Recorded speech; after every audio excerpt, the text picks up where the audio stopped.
Yeah, avocado toast is probably one of my favorite foods. That is good. I like your style, San Diego. If you're just joining us, feel free to tell us where you're tuning in from. And if you feel like sharing what you're eating for dinner, since this is a nutrition class. Hi, Lauren in Lakewood. Welcome. Thanks for being here. So we'll let people continue to trickle in, but I will go ahead and just kick us off since we've hit 5:30, and let's get this fun night started. So, welcome everyone. First of all, Happy New Year. And thank you so much for joining us for our third event in the New Year's series. This is Nutrition Misinformation with CSU Extension. This series has been every Tuesday evening in January, and it actually concludes next week with our Heart Healthy Cooking class, which we do still have some spots available if you're interested. And we hope to see you again before the series concludes. As a reminder, you are on a webinar, so hopefully you're eating some yummy dinner, but we can't see you or hear you, so no worries if you are. But please use the Q&A and the chat feature to communicate with us, ask questions, feel free to comment throughout. We'd love to have this be an engaging hour together. So to kick it off, thank you to everyone who's been already putting things in the chat box. We'd love to know where you're tuning in from, and then feel free to share what year you graduated from CSU. You can also share what you're eating for dinner as well if you feel so inclined. Since we've already started that trend, I might as well continue it. And many of our attendees tonight are CSU Alumni Association members, so thank you so much for your membership. It really does make an impact. And Dakota, my colleague, is here with me tonight, and she'll be putting a lot of different resources and information in the chat, including some information about membership. We do have our really cool 2021 member calendars, so you can absolutely join and get one of these gorgeous watercolor calendars in your inbox. Not your inbox, it's actually your mailbox, so it's a physical calendar. So if you want to join, we'll send you one of those. Dakota's also going to add my contact information and a link to our website, as well as a really awesome document that Joy, our speaker tonight, put together with a lot of really fantastic resources that I highly recommend you check out. And you're not here to hear from me, although I will be with you all evening. My name's Rachel, but you're here to listen to our wonderful guest speaker, which is Joy. And Joy serves as the Family and Consumer Science Extension Agent in Yuma. I'm going to switch my slides here. There we go. I had a whole slide for you, Joy. I had to make sure it was up. And so, Joy, I'm so glad that you are here with us tonight. She teaches nutrition, health, and food safety education for youth and adults. And she and her husband have 2 college-age daughters that go to CSU. So I'm super excited to have such a RAM fan with us this evening. Joy, thank you for being here to bring this wonderful presentation to us. Well, thank you for having me and for that nice introduction, and welcome everyone. As Rachel said, tonight we're going to be talking about nutrition misinformation. And if you want to go to the next slide, I'll share with you kind of the main things we're going to cover tonight. So first off, I'm going to share some information about common nutrition misconceptions. And then we're going to offer some tips to help identify nutrition misinformation, and then also provide you with some reliable resources that hopefully will be helpful if you run across instances where you're not sure. All right, next slide, please. So one of the areas that is so interesting to me about nutrition is that there's always new science and new discoveries related to all of that, nutrition, food, health. But on the flip side of that, that's also one of the main reasons why it's really confusing. And it's really hard to kind of wrap our head around what really constitutes as healthy, and what can we rely on, and what do we need to be cautious about. So we all really want to take care of ourselves. We want to stay healthy, but there are a lot of people out there telling us what's good, what isn't. So are they really the experts? And that's what we're going to kind of look at tonight. When it comes to nutrition misinformation, media plays a really large part in trends, fads, truths, and misunderstandings. And a lot of times the reports that they share are often based off of maybe one or two research results that haven't had long-term validation. Maybe they're based off something that had a very small study group, or other factors that make it maybe not the most reliable. There's also often components of a nutrition myth that may be true to some extent. So they maybe take a piece of that truth, but then it's misrepresented, or that truth is stretched beyond, the basic concept of what it really started out to be. So nutrition myths are really not probably going to go away. So it's important that we kind of arm ourselves with education and some tools that help us separate that fact from fiction, and empower us to make some sense of what we're hearing and seeing, and then determine our choices based on our individual needs.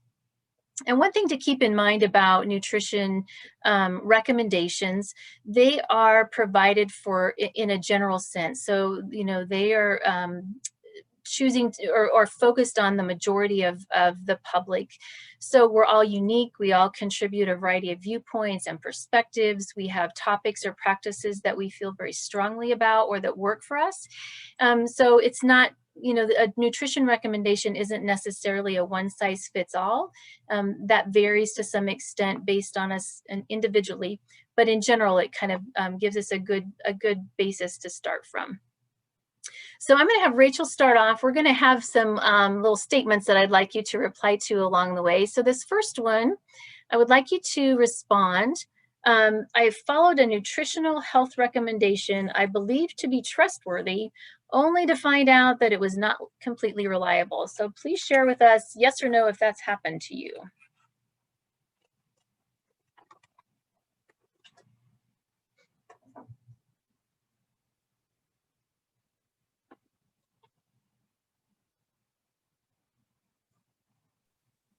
We'll give it like another 30 seconds or so. Thanks to everyone putting in your answer already. We'll share those results in just a second.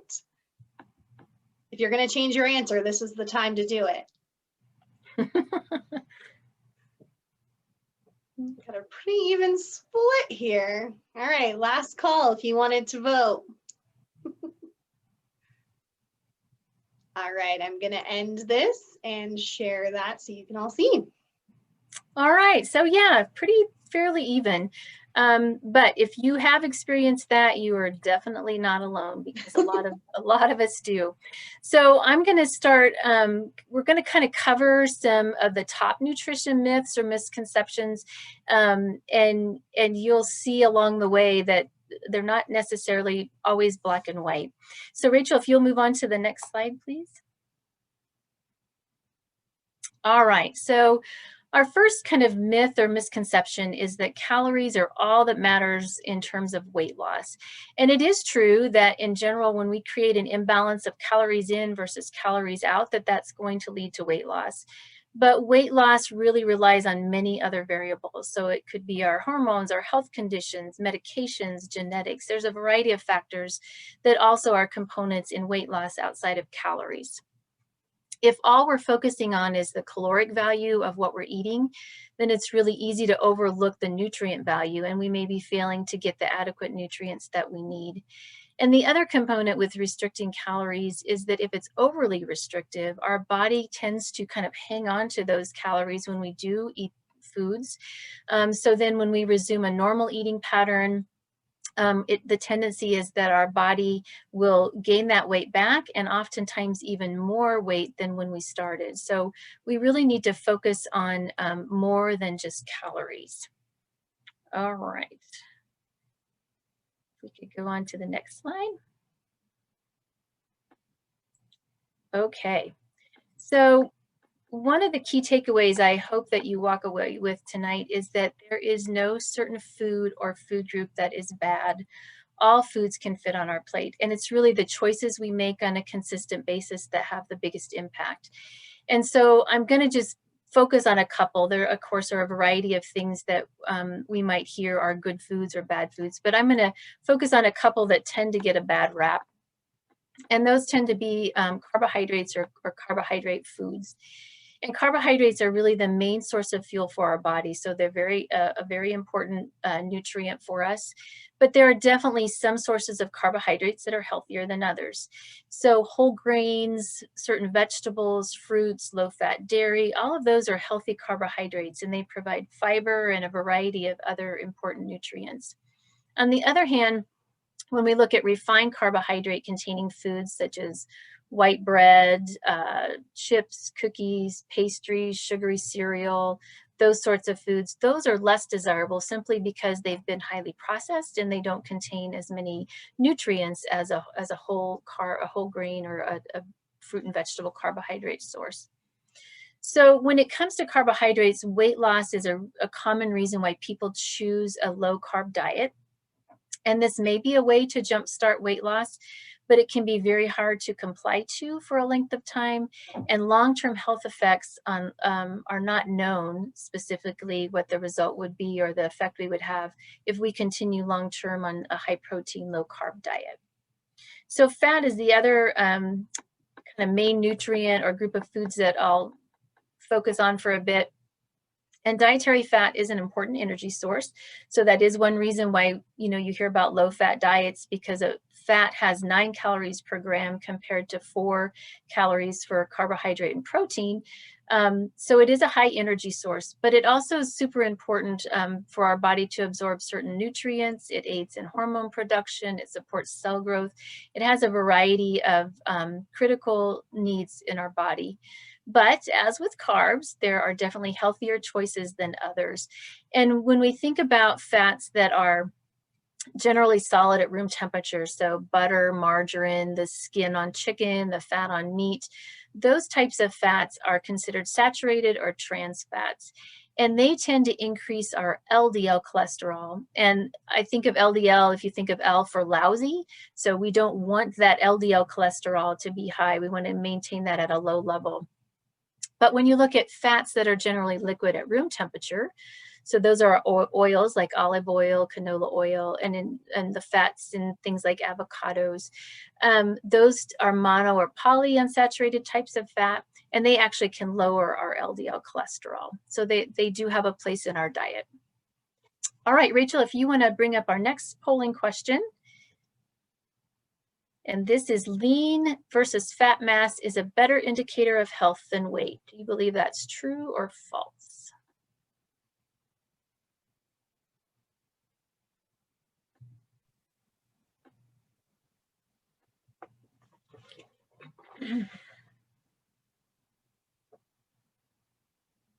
Give it like another 20 seconds or so. People were very quick to respond to this one, though. I feel like we had a lot of confidence going into this poll question. Great job, everybody. All right, last call if you'd like to give us your opinion on this question or change your answer last minute. All right, here we go. Very good. That's exactly right. So lean mass versus fat mass is a much better indicator of health than weight. So that kind of leads to this next topic of you have to be thin to be healthy. And there are people who have this perception or that's how things are marketed to us. So we're constantly bombarded with images, perceptions, pressures to achieve that quote unquote ideal body. Our bone structure, our body size, our weight, our shape, all of those are largely influenced by our genetic makeup, and that's unique to each one of us. And thinness, a certain clothing size, a certain number on the scale is not necessarily equivalent to healthy. So someone may look thin, but maybe they lack lean muscle mass. Maybe they have a health condition or a disease such as diabetes. Maybe they have plaque buildup in their arteries that we can't see. Maybe they store their fat as deep tissue storage versus that under the skin, and that increases your risk for certain diseases. Maybe they eat very poorly. Maybe they suffer from an eating disorder or lack regular activity. So there's a variety of other factors that really are a stronger indicator of health than just thinness. And our society, unfortunately, is very focused on thin equal healthy, and that's not necessarily the case. So our ideal body weight is really the weight that allows us to feel strong and energetic and lead a very normal, healthy life. And factors such as our blood profile, so your cholesterol, triglycerides, your lean versus fat mass, like we just asked about, is a good indicator. Your fitness level, blood pressure, blood sugar, sleeping habits, eating habits, lifestyle habits, stress factors, all of those are much larger or more impactful factors of our health than being thin. Okay, I'm going to go to the next slide. All right, so this one is talking about produce, and we do hear a lot that fresh is more nutritious. So the nutritional value of fresh fruits and vegetables really depends on the season, the availability of that produce, and the location of where they were harvested versus where they're purchased. And although fresh certainly can be more nutritious than frozen or canned, it isn't necessarily always the case. So when we think about fresh fruits and vegetables, they're oftentimes, or can be, depending on the location, harvested before they're fully ripe to make sure that they can be more easily transported. So because maybe they aren't picked at their peak quality, they might not have had time to develop that full spectrum of vitamins and minerals and other nutrients. And they're also, when you think about when you go to the grocery store and you see the areas where some of that produce has come from, it's traveled a long distance and it's been exposed not only to time, but possibly also heat or light. And all of those factors can contribute to the breakdown of certain nutrients, especially vitamin C and our B vitamins. So when it comes to fresh fruits and vegetables that are going to be frozen or canned, they're typically picked at their peak, right? So when they're fully ripe, they're processed usually at a very close location from where they were harvested. And the quicker they're processed from the time that they're picked, then the less chances there are for nutrients to be broken down. So there might be a possibility that the fresh or canned version of that product is going to be healthier than the fresh product. So just to keep in mind when you're looking at fresh produce, try to buy it when it's in season. And also, if you have that opportunity to raise your own, or if you can purchase them locally, those things help guarantee that you're going to have probably the optimum quality just because of transport time and season. Okay, we'll go on to our next slide. So organic versus conventional. This is a very complex topic. We could probably have multiple webinars just on this topic alone. It's also a topic that some people have very strong opinions about, one way or the other, or in between. So I'm just going to focus on some general points and also state that more research is needed to definitively determine pros and cons, because there's a lot of complexity to this topic. First off, I'm going to define what organic and natural are, what the difference is, because I think there's often a confusion about those two terms. So organic refers to the way agricultural products are raised and processed. And in order for something to be certified organic, or a farmer to be certified organic, certain materials or practices are not permitted. So such things as synthetic fertilizers, animal growth hormones, genetic engineering, those are, among other things, some things that are not allowed. There are, however, certain natural and a few synthetic pesticides and animal vaccines that can be used for our organic farmers. And a lot of times those things are kind of a last effort or last resort, but there are some products that they can use on their materials that they're producing and processing. On the other hand, natural is kind of a term that generally means there's no artificial colors, flavors, or preservatives. It does not refer to the production methods or the materials that were used. So it isn't necessarily organic. And the same is true for terms hormone-free or range-free. That does not guarantee that it was raised organic. So one thing we do know is that organic diets can lead to less exposure to pesticides and antibiotics. However, generally speaking, evidence to date shows that there's no clinically nutritional relevant differences between the food itself. So for example, if you have an organic raised apple versus or a conventional raised apple, and you break down the nutritional value of those apples, you study that, they would be basically the same nutrient-wise. Organic foods may not be available at the grocery store, and I'm a prime example of that. I live in a very small town. We have one grocery store, and rarely, if ever, do we have a choice of buying organic. Also, organic foods typically cost more than the conventional counterpart.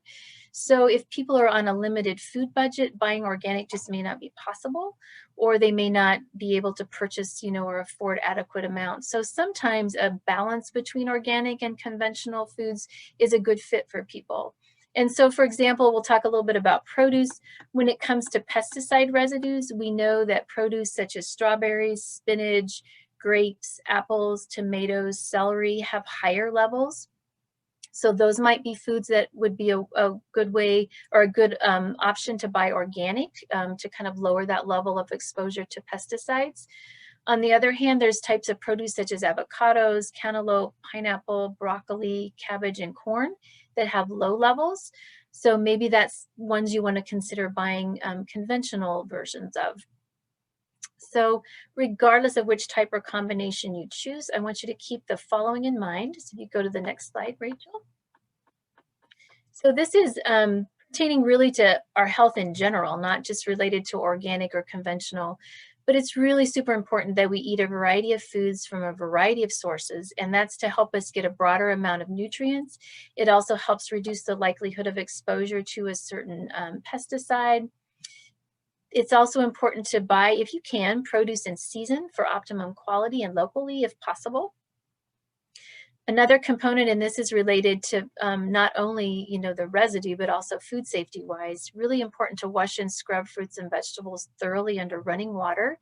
And also removing outer leaves of things like cabbage or lettuce. That just ensures that the dirt, bacteria, and traces of chemicals are not still on your food.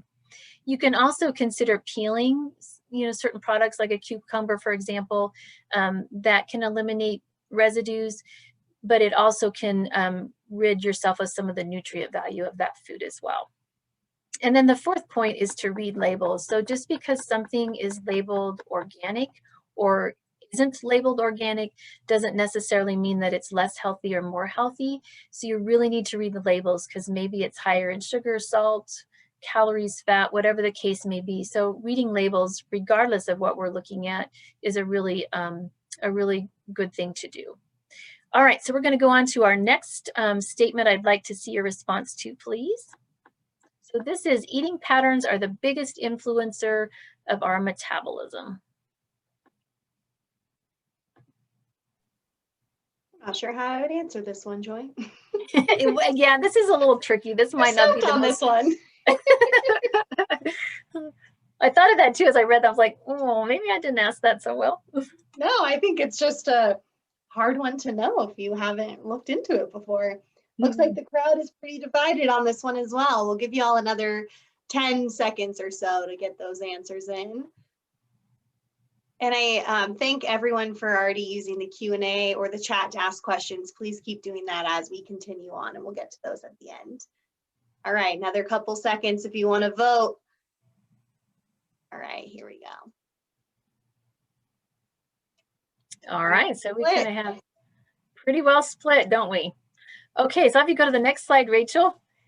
And this kind of, my polling question kind of leads into this next misconception, sort of, kind of, that eating often boosts metabolism. So metabolism is a process where our cells change the food that we're eating into the energy that we need to survive and function. Our age, sex, body size, body composition, all of those are factors that naturally create variations in our metabolism. Excuse me, but our genetic makeup really is the biggest influencer. So when it comes to our metabolic rate, it's kind of divided into three main components. The first one is your basal metabolic rate, or BMR. Excuse me, I need to grab a drink here. And basically what BMR is is the energy that your body needs at rest in order for all your systems to function properly. So if you were just going to be lying down, breathing, doing nothing, this is what the energy you would use would be referred to as your basal metabolic rate. And it consumes anywhere from 50 to 80% of your energy needs during the day. So the second component of our metabolic rate is thermic effect of food. And basically, whenever we eat, digest, absorb nutrients from the food that we're taking in, our body has to burn calories in order to do those processes. And this is called the thermic effect of food. And it accounts for about 5 to 10% of your energy needs. And then the last component would be physical activity. So this could be the energy that we use for planned activity, as well as incidental things such as taking out the trash, playing with the dog, or even just fidgeting. So when we're looking at the thermic effect of food, there is a boost in our metabolism. That's what that is when we eat. And it's directly related to how much we eat and the types of foods that we consume. So for protein, we know has a higher thermic effect compared to carbohydrates and fat, simply because it takes longer to break protein down and absorb it. However, it's not overly clear how much of an effect protein has on our actual metabolism, but we do know that it has a higher thermic effect. So if we're eating more often, which we often hear, eat 6 small meals a day to boost your metabolism, we would have a slight increase in our metabolism 6 times over the course of the day whenever we're eating that food or that meal. But 3 larger meals would actually provide 3 proportionately larger boosts of metabolism because we're eating a larger quantity at those times. So at the end of the day, generally, the amount of calories that we've burned is very similar. The benefit, though, for eating smaller meals more frequently for some people might be that you just feel less hungry. So it kind of helps regulate your hunger, and maybe you're not going to tend to overeat that way. But for people who maybe are tempted to, kind of mindlessly snack or have a hard time stopping once they start eating, then maybe sticking with those 3 main meals a day is a better option for you. So there's also claims about foods that boost metabolism. So we hear about green tea, capsaicin, lemon juice, things like that. It is true that there are foods that provide a small boost in our metabolism, but typically that boost isn't enough to create a significant influence on weight loss. So at the end of the day, metabolism does play a role, but really it's minor compared to our diet and our activity level. Okay, next slide, please. So intermittent fasting has kind of become popular again. And intermittent fasting is when you don't eat for a time period each day or week. And there's kind of 3 common approaches. So one is to be doing an alternate day fast. So you would eat normal for one day and then fast or greatly restrict your food intake for the second day. There's a 5 to 2 approach. And what that entails is that you would eat normally for 5 days out of the week and then fast or greatly restrict for the other 2. Or the third kind of common one is time restricted fasting. And that means you would eat normally within an 8-hour time frame, but then you would not eat at all in between those hours. So when it comes to weight loss, recent research shows that an intermittent fasting technique is about as effective as a typical low-fat calorie diet. Fasting can be difficult to stick with for some people. For example, I enjoy my food and eating, so I would struggle fasting. But for some people, they're very diligent and it works for them. But one of the issues is that some studies have showed it can reduce lean mass more so than fat mass, and this can be troublesome, especially for older individuals who may be losing or have a lower lean body mass already. Intermittent fasting also may not be safe for certain people that have conditions such as like diabetes, where they're needing to maintain a pretty constant blood sugar level. People who are pregnant, they don't recommend that for. However, there is some research that's suggesting that intermittent fasting may be more helpful than other diets for reducing or improving conditions that are linked with inflammation, to determine the benefits and the long-term effects of intermittent fasting. All right, next slide, please. So this one relates to dietary supplements, and you may hear that dietary supplements are necessary for a variety of reasons. So dietary supplements are products, they come in many forms. They might be a pill, a powder, a oil, a liquid, and they're used to add nutrients to or compensate for diets, medical conditions, eating habits, a variety of different factors. So one of the points I want you to keep in mind is that dietary supplements are not regulated by the FDA. So basically what that means is there's no specific protocols or systems that those products have to go through to ensure their safety, their effectiveness, or even the validity of the ingredients that they are noting or the quantities that they're noting in the or on the container. So some supplements are very well known for contributing to certain health conditions or diseases. So for example, we know that calcium supplements are very beneficial for bone health, but yet there are other supplements that really we need more research and information on to determine their effects. There are risks involved with taking dietary supplements, and that's especially true if you're taking a combination of supplements, if you're taking other medications that they may interact with, or if you're taking more than the recommended amount. So sometimes the theory is more is better, but that isn't always the case. So we continue to discover in science all these different compounds in food and their interactions and the role they play in our health. And when we can rely mainly on a food source for the nutrients that we need, we're getting these other compounds that work together and just provide a much broader health benefit than when we consume a single vitamin or mineral, or also that we may not be able to duplicate what's in that food in a pill form or a supplement form. So most people can get all the nutrients they need for optimal health by consistently consuming a variety of healthy foods from all food groups. However, there are certain health conditions or situations where dietary supplements are beneficial. And if you're considering taking a dietary supplement, it's really important that you talk to your healthcare provider or your dietitian first, just to make sure that it's safe with other things that you might be taking.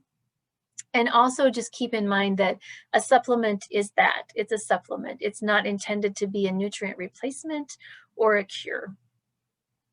Okay, Rachel, will you bring up the next polling question? So this is related to gluten. True or false? Gluten is a protein, or yeah, found in barley.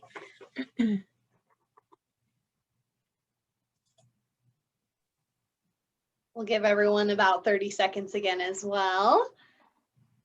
It's fun watching the votes come in. It will go one way and then switch to the other. So who knows on this one? Looks like we may have stumped people yet again.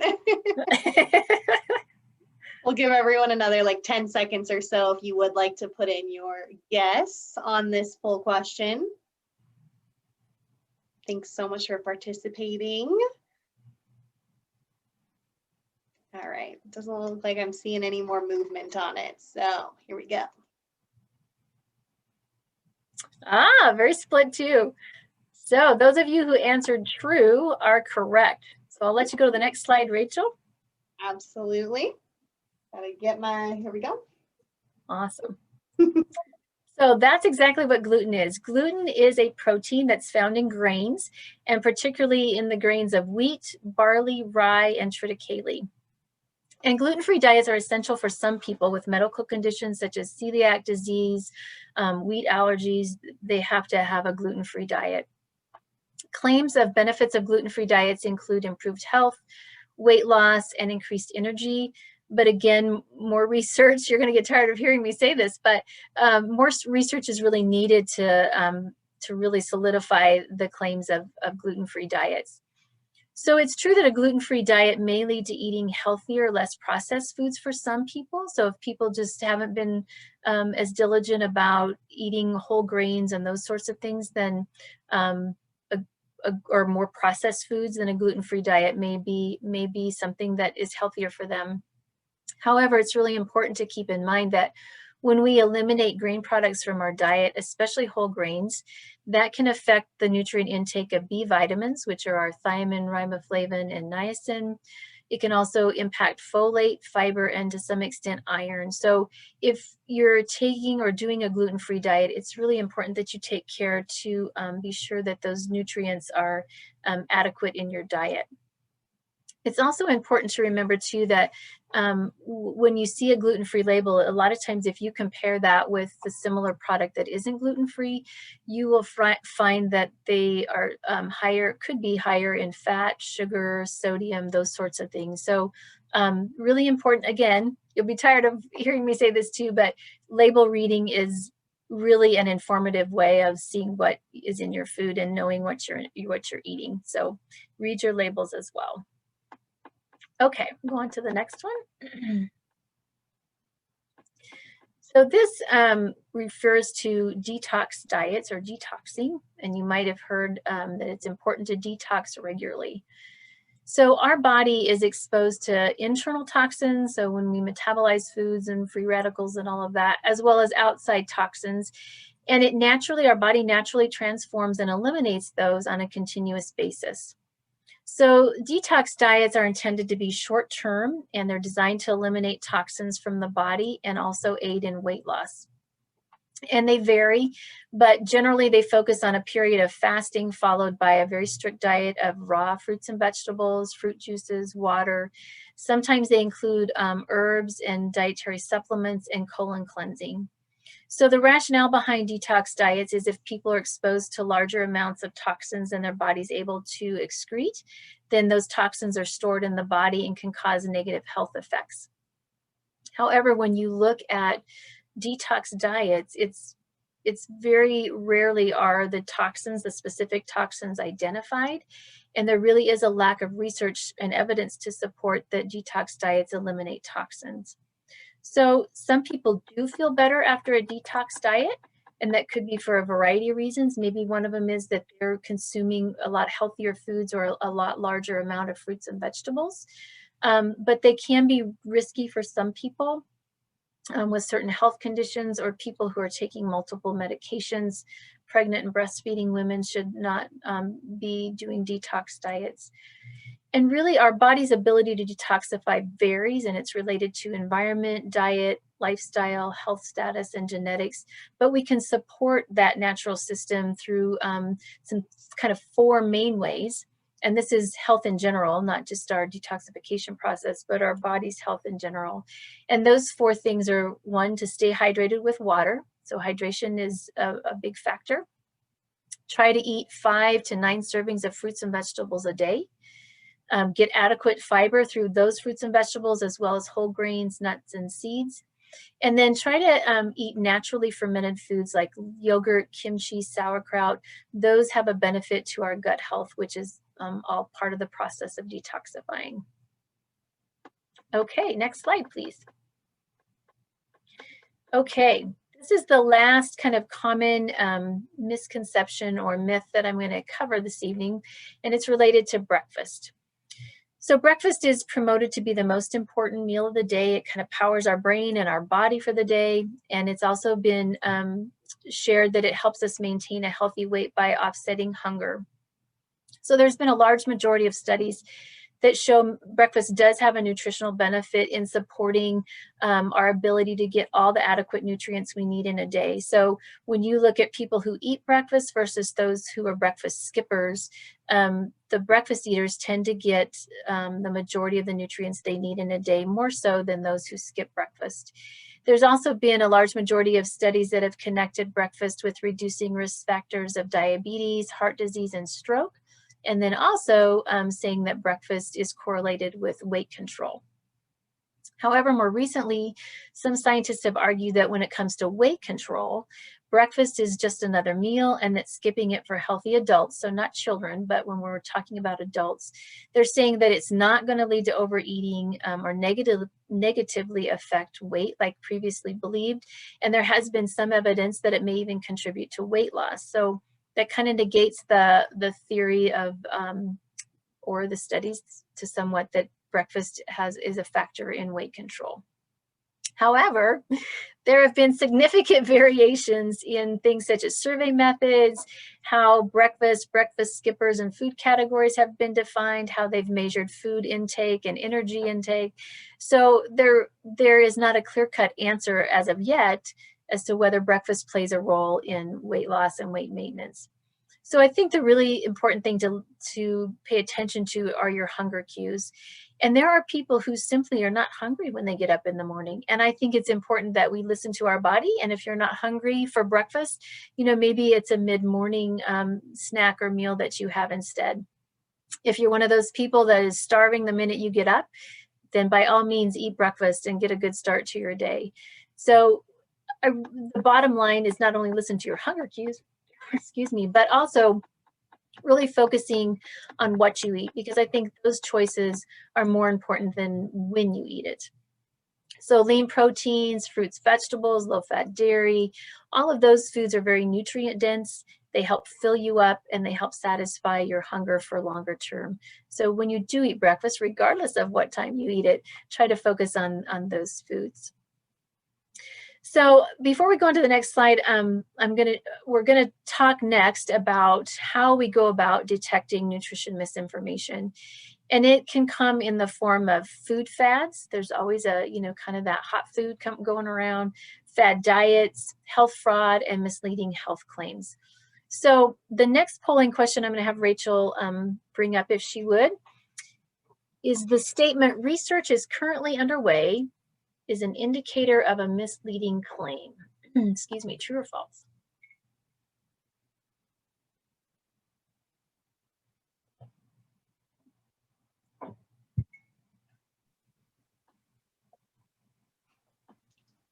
Interested to see what this one comes out as well. Looks pretty divided. If you haven't voted yet, put your vote in so we can see if it truly is divided with our participants this evening. We'll give you another 10 seconds or so. I think someone just switched their answer on me. Awesome. Looks like I'm not seeing anyone adding anymore.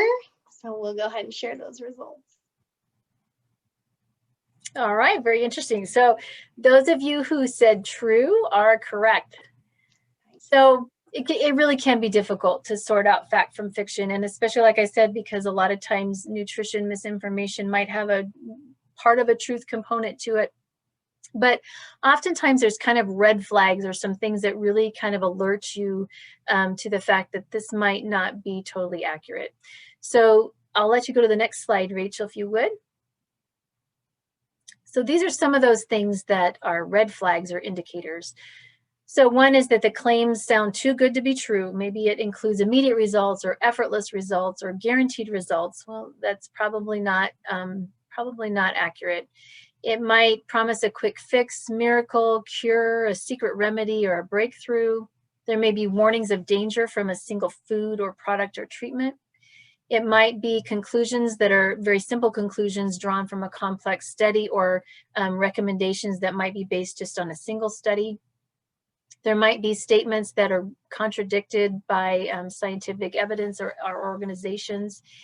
When it's categorizing good and bad foods, like I mentioned earlier, I don't think that's a good way to think of food. Use of scare tactics or guilt. Maybe it's spinning information about another product to match their claims. And then the statement that I mentioned. So if it says research is currently underway, that's probably a pretty good indication that there is no current research. And then the kind of the last red flag is if you're seeing endorsements or testimonials from celebrities or highly satisfied customers, that's probably a good indication that maybe this is not the most reliable. Okay, the next slide covers a few additional questions that you might want to consider asking if you're just not sure, if it's not clear. So one is that product being sold or the information provided by a self-proclaimed health advisor or nutritionist? So anybody can name themselves a health advisor or nutritionist. So it's really important that you check for their professional credentials and make sure it's something, a credential that's nationally recognized. So that would be RD for registered dietitian or MD for medical doctor, or those sorts of things. Also seeing if they're claiming that the FDA has approved that product as part of their marketing claim. So that is actually illegal. If it's a medical product, you can check the FDA proof of product listing and just see if it's on there. Kind of the third question you might want to ask is, do the ads or promotional material match what's on the label of the product that you might be considering? So only factual and non-misleading information can be on the label. So if they're stating something differently, then that's a caution flag. And then kind of the fourth thing to ask yourself is, are these dosages, vitamins or minerals, or whatever the case may be, are they greater than the dietary reference intake? And if it's a reputable source, then they're not going to have you exceed that intake by an extreme amount. All right, so next slide, please. These are also some sources that will help you find reliable information. So you can always get a referral or ask your doctor, a registered dietitian, or someone at your local hospital. And I will put a plug in for registered dietitians because they have that, that educational background and truly are experts in health and nutrition. So they're a great resource. Local public health departments, extension offices, your nutrition department of a local or your state or local university. Those are always adequate resources, good resources to get information. When it comes to websites, there's some things to keep in mind. So you want to look at credible sources that end in .edu, which are educational institutions, .gov, which are governmental agencies, and typically .org. Those oftentimes are professional organizations, nonprofit organizations, but sometimes they're not the most reliable resource. So you want to double check that. You want to be very cautious if the site you're looking on ends in .com or .net. Those are commercial or network sites, so they're probably trying to sell you something. Kind of the second thing to keep in mind with websites is to know its purpose. So is it really trying to inform you, or is it really trying to sell you something? And you can check oftentimes the home tab, or there might be an about section, and hopefully that will give you some information to help you determine how reliable that information is that's being provided. And kind of the third thing to keep in mind is to check the date. So like I mentioned at the beginning, there's constantly new information and discoveries about nutrition. So you want to make sure what you're looking at is current. And usually that date is at the bottom. It'll say updated or reviewed, last reviewed, and it'll give you a date. So when it comes to articles and books, you want to make sure you check the author's qualifications and accreditations. Again, anybody can write a book too and call themselves an expert. TV, make sure the findings that you're hearing about are well researched, that they're not based on one or two studies. And other media sources, same way, make sure you're checking references, that you're checking their sources, and that it's not something that is linked to promoting or selling a product. So the next two slides are just some great websites that provide some general nutrition and health information and resources. And then I also listed some within those websites that are specifically related to the topic we talked about today about nutrition misinformation. So that concludes the presentation. Yay! Thank you so much, Joy. That was fantastic. And Dakota did just put back in the chat as well that amazing document that you put together for our attendees tonight with tons of different awesome links to those resources. So highly recommend that you utilize that. We do have some questions though, Joy. So let me get these pulled up here.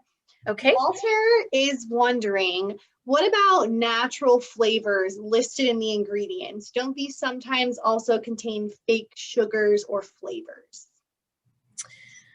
So that's a good question. Yes, it might say natural flavors, but if you look on that ingredient list, there may be, in addition to natural flavors, other additives that are not natural. So again, it's really important to read your labels carefully, and those ingredient lists really they tell you a lot too as far as what's on your food or in your food. Just because, yeah, natural flavors might be listed on the label, but when you look at the back, there's other things in there too. Sneaky. Thanks for asking that, Walter. Someone is wondering, are we supposed to wash fruits and veggies with an actual vegetable cleaning spray? I've seen those before, or is just using cold water okay? That is a great question. Just using running cold water is really the best. you don't need to spend the money on those, special fruit and produce type washes. Sometimes people, we've had questions from consumers about, using soap on your products, and you don't want to do that either. So truly just using cool running water, and anything that has a rough texture, it's really good to use a vegetable brush. So like cantaloupe, for example, it kind of has those little, it has a texture to it. So when you're washing those sorts of things, it's really good to kind of use a scrub brush too, just to make sure you're getting all the dirt and debris out of those areas. Awesome. That is very helpful for my life as well. Someone else is wondering, do non-dairy yogurts have the same nutritional benefit as dairy yogurt? So that depends. And again, you probably want to read the label. So dairy, those non-dairy products have nutrients added back into them, so calcium and vitamin D and so forth. So they resemble the nutrient content pretty closely, but when we look at how our body utilizes that, it would be kind of like the supplement, right? So maybe it may not be as usable, the calcium or the nutrients that they're adding, the additives into those foods. However, it's better than not consuming that at all. So, and there are a lot of people who are, lactose intolerant, and they cannot, they can't handle dairy products. So a non-dairy product is a good second choice, or, a good alternative, but not it's very similar, I would say, but maybe not exact, right? Fair enough. Someone is wondering, can you repeat those fruits and vegetables that are usually okay non-organic? Yes, I would be glad to. So these are not an extensive list, but so the ones that tend to have lower levels of pesticide residues are avocados, cantaloupe, pineapple, broccoli, cabbage, and corn. Awesome. Thank you.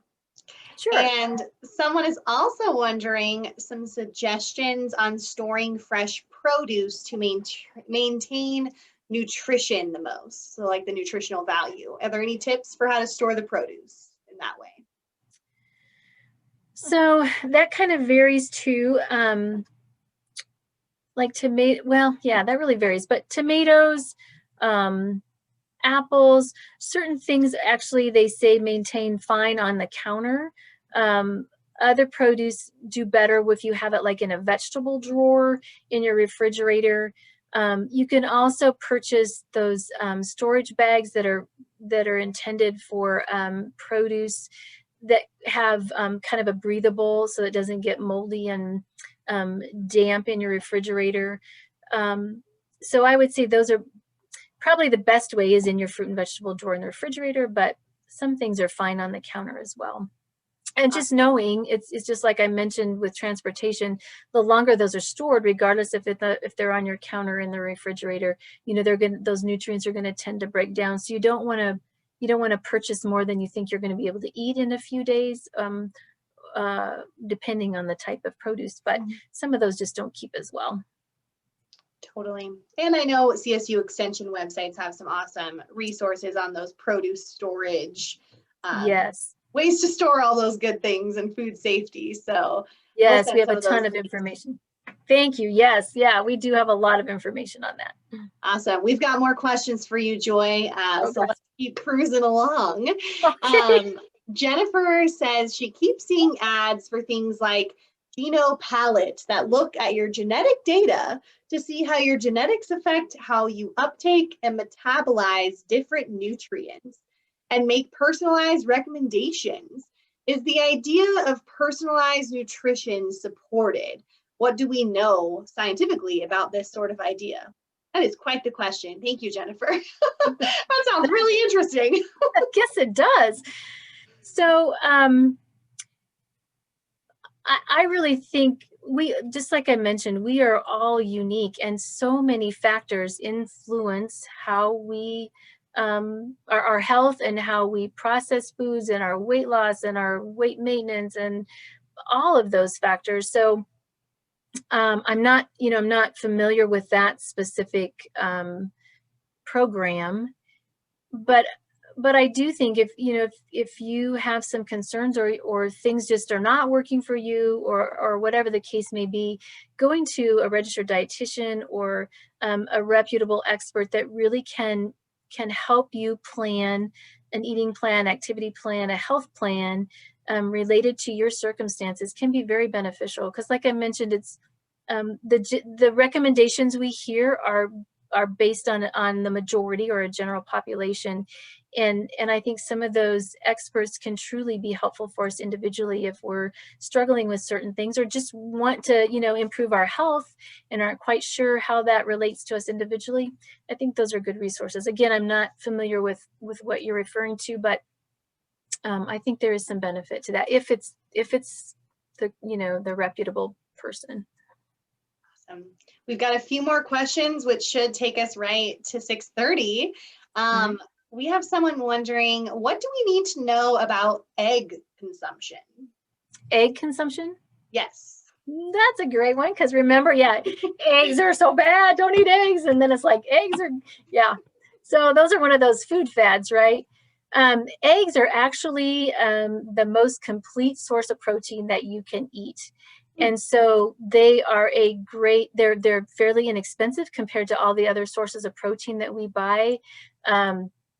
Very healthy, and that means the issue is they are high in cholesterol, right? So if you eat the yolk, you're getting cholesterol just like you are with any type of animal product. So just like other things, I think consuming them in moderation. And I would say, if you eat 2 to 3 eggs a week. And again, that kind of depends on you individually too. If you tend to have high cholesterol, or if that's something, you need to watch, then your doctor may have a different recommendation. But in general, like I said, great sources of protein. If you eat it in moderation, eat them in moderation. It's a healthy food source. Awesome. We have someone wondering, this person says, I have heard Whole30 is a good lifestyle choice to learn how to read labels, but I've also heard it critiqued as a diet. Do you have any thoughts on this? And also, do you have any recommendations on learning how to recognize bad things in labels if I've never gotten in the habit of reading? Yes, and so there's, so just like with, there are programs that do have beneficial components to them, and nutrition, reading labels and really being aware of what's in your food is important. So I guess I don't have a real specific thought on the Whole30, but I will say that I know that Extension, we have some fact sheet on nutrition, on reading nutrition labels. There's a lot of information on various websites, and I'm sorry, I can't think of one off the top of my head, but some credible resources that really do provide really good information about reading labels, and some real simple ways of,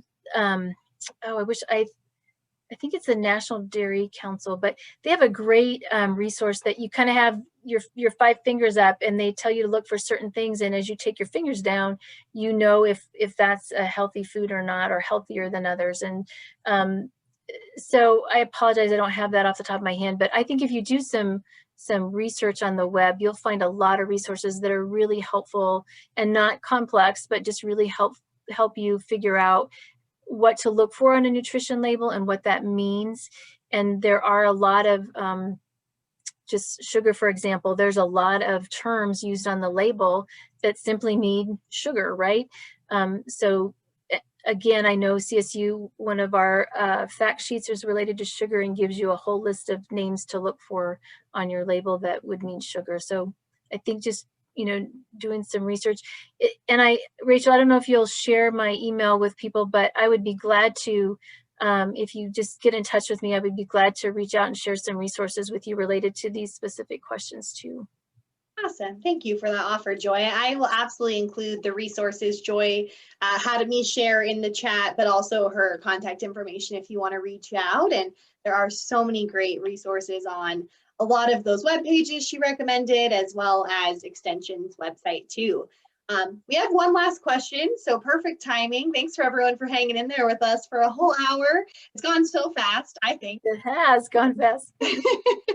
So, and this may be needing to go in deeper as well to answer this one fully, but Jan is wondering if there have been studies comparing the nutritional value of foods grown in hydroponics versus soil. Oh, so that's a great question. I'm not familiar. I'm sure there are. So one of the things I think we need to think about with plants is if a plant is not getting adequate nutrients, regardless of whether it's, from the hydroponic growth or the soil growth, it's not going to produce an optimum product, right? It's just not going to be what it could be. So I would say in the end, if that plant is getting all those different nutrients from whatever source it's getting that from, nutritionally they would be very similar. But that's a great question, and again, I'll pursue that and see if I can find some information on that. Fantastic. Always my favorite answer when someone doesn't know is, let me look into it for you. So thank you for that, Joy. I appreciate that. You're welcome. That is all the questions we have. Thank you everyone so much. Those were really fantastic questions for Joy. And Joy, thank you for such a great presentation. Do you have any closing remarks to share with everyone this evening? Well, I just appreciate you all joining us, and just I hope that some of the information was helpful, and I wish you all a very healthy and happy 2021. Fantastic. Thank you again, Joy, and thank you everyone for spending your evening with us and taking some time to bust some of that nutrition misinformation that's out there. And I hope you all have a very, like she said, healthy and happy 2021. Take care, be well, go Rams. Good night, everybody. Good night.